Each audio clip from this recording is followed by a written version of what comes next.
हम इस समय मौजूद हैं उसी स्थान पे जहाँ पे पिछले साल आपने देखा होगा कि एक पक्का मकान बहता हुआ यहीं से गुजर रहा था और हमने उसको कवर किया था और लोगों ने काफ़ी सराहना भी की थी और कमेंट भी किया था कि ये कैसे आखिर पक्का मकान हो सकता है कि जो कि गंगा में बह सकता है।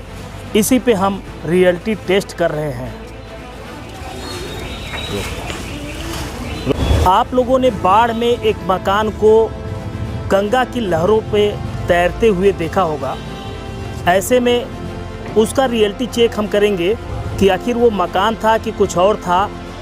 इसी का हमने रियलिटी टेस्ट किया और नाविक से बात की, तमाम लोगों से बात की, तो ये बात सामने आई। मकान बहता हुआ दिख रहा था, घास फूस पूरा एकदम लगा हुआ था उसको। क्या लग रहा था वो आपको? हम समझा कि ये मकान है, ये बह गया है, ये डूब नहीं रहा है। हो सकता है कोई नीचे से कुछ हो उसके अंदर, इसलिए हमको लगा कि पूरा मकान था एकदम। जैसे घास फूस जंगलों में जैसे उग नहीं जाता बारजे उर्जे पर, उसी तरीके एकदम वो था पूरा।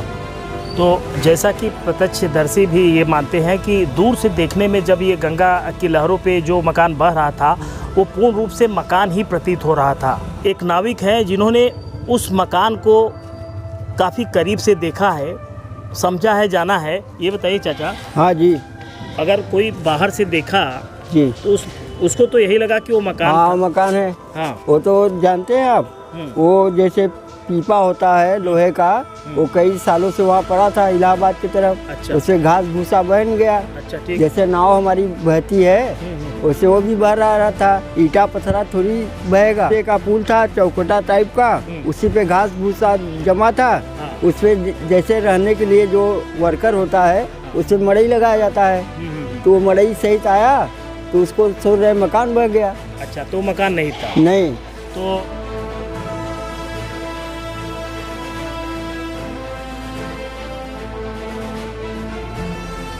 जो पीपा पुल बनाने वाले कंपनी होते हैं, ये लोग घर की ही तरह एक बॉक्स बनाते हैं जो गंगा के किनारे रहता है।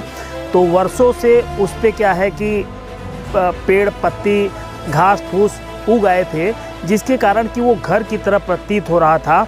और जब वो गंगा की लहरों के बीच में चल रहा था तो वो जाहिर सी बात है पीपे का बना हुआ घर था, जिसके कारण कि वो गंगा की लहरों में समाहित नहीं हो पाया।